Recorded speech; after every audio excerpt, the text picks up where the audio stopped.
Well, this is just going swimmingly so far. Where are your setting spray? Why can't I find you? Why have you gone away? It's showtime. I'm so excited, guys. Today I am reviewing the handbook for the recently deceased eyeshadow palette from Hot Topic. Unfortunately, I cannot find this online. They may have either sold out or it was limited edition. But if you really want to get your hands on this, it is available on eBay and Amazon, just at a much higher price. This retails for $16.90 from Hot Topic, and this eyeshadow palette is very obviously inspired by the Tim Burton film Beetlejuice, and I am just in love with the interior design. I love that it has Beetlejuice here on the mirror, and this is definitely an awesome collector's piece. Even if the eyeshadows don't work for you, I would still love to display this on my shelf. But speaking of whether or not the eyeshadows work, you guys will have to keep watching to find out. So without further ado, my handbook for the recently deceased review and tutorial. Now this palette comes with 12 shades, and they are Afterlife, Juno, Dante's Inferno, Lydia, Beetlejuice, Miss Argentina, Shrunken Head, Bio-Exorcist, Darkroom, It's Showtime, Sandworm, and Strange and Unusual. I love all of the names for these shades. They are on point, and I love that the Lydia shade is bright red with glitter. I am so excited to try that out. So to start off this look, I'm going to go in with my Urban Decay eyeshadow primer potion in the shade Eden to create a blank canvas for our eyeshadow look. And the first shade I'm going to dip into is called Bio-Exorcist, which is a gorgeous teal color. Now, to be quite honest with you guys, I am not expecting wonders from this palette, but I have to say I'm very impressed with how much my brush picked up on this first shade, so let's see what happens. And there is some kickback in the pan, if you guys can see there in the Bio-Exorcist shade, but let's see what it looks like on the eyeballs. I am impressed. Wow. Look at that. It's not patchy. It's going on pretty evenly. Alright, Hot Topic, I see you. There is already some fallout on my eyes though. So this is that first shade, Bio-Exorcist, all over my eyes. I am really impressed with the color pigmentation. It looks really good. There was some fallout that fell onto my lid right there, but it's not terrible, just something to note. And now using that same brush, I'm going to dip into the shade Beetlejuice, which is this gorgeous bright green shade. Not as pigmented as I was hoping for, but you can definitely see that it's there. And I'm finding that patting it on instead of sweeping it across the lid gives a lot more pigmentation. So I've gone back and forth a couple of times with those two shades, blending them together, and I really am impressed with how well they're blending together. It looks pretty seamless so far. And I'm going to go into Strange and Unusual and use that to darken up my crease.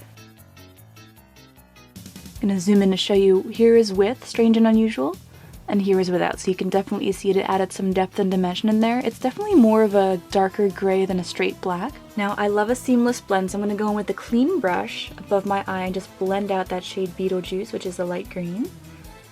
And then I will continue with my cut crease. I'm also doing this because I'm scared that I'm going to mess everything up after this, so at least if this looks nice, I did something right. Now for the fun part, which is cutting your crease. And I'm using Kat Von D concealer, and I just put some on the back of my hand, and this is in the shade L5 Neutral.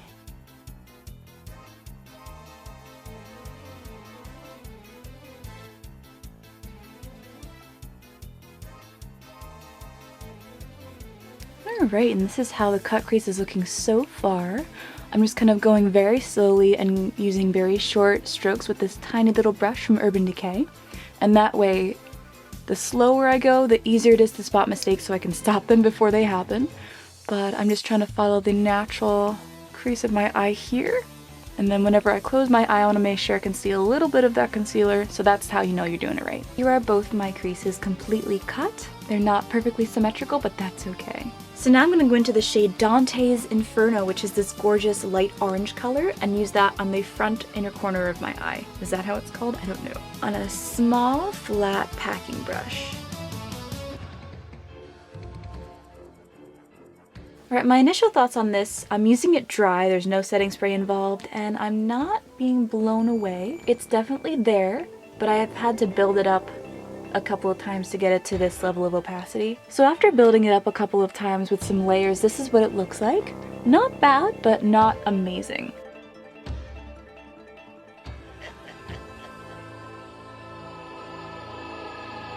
I am really impressed with the pigmentation of the Lydia shadow. The only issue is, I don't know if you guys can see, it has started to crease up top above where I cut my crease for some reason. I tried to pack more eyeshadow on, but it's going away. And the red also got a little bit muddied by the green, so I put some concealer on it. I'm gonna try to pack some more on top to see if I can fix it. So now for the last color in my crease, I'm gonna go into the shade Dark Room, which is this gorgeous purple. Not bad at all. I should have left more room for the purple on my lid, but it seems to be covering up the red quite nicely. So now as a base for my lower lid, I never know what to call this thing. Lash line? Lower lid? I'm using the pencil lip liner Lemmy from Kat Von D Beauty. So I'm just blending out that Lemmy pencil now with the shades Bio Exorcist and Beetlejuice. Just gonna put on some liner and lashes, and then we're done with the eyes. And to start off on my liner, I'm using my NYX Epic Ink liner in black.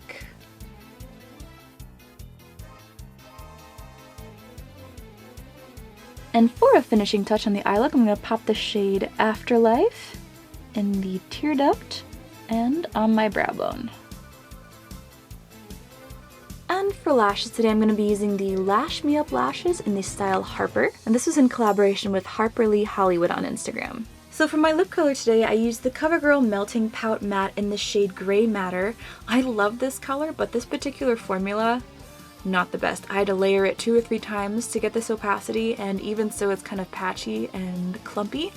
So if you guys know of a dupe for this particular color, let me know in the comments. So my final thoughts on this handbook for the recently deceased eyeshadow palette. I really enjoy this palette. The only one that wasn't 100% for me was maybe Dante's Inferno. I used the shades Afterlife, Dante's Inferno, Lydia, Beetlejuice, Bio Exorcist, Dark Room, and Strange and Unusual. So with this look, I was able to use 7 shades out of the palette, and I'm a big fan. I think they did a great job with the formulas of this. The mattes were great, the shimmers were great, and the 2 metallics that I tried, Dante's Inferno and Afterlife, were not bad. I really love how Afterlight looks as a brow and cheek highlight. Stunning. So all in all, I would give this palette a big thumbs up. I am very happy I bought this. What do you guys think? Which was your favorite color? And if you have this palette, let me know what you think of it. Has it worked for you? Has it not worked for you? And I will definitely be reaching for this in the future as a palette to use in my eyes. And that's about it. So thank you guys so much for watching. I hope you enjoyed, and I'll see you in my next video. Bye guys.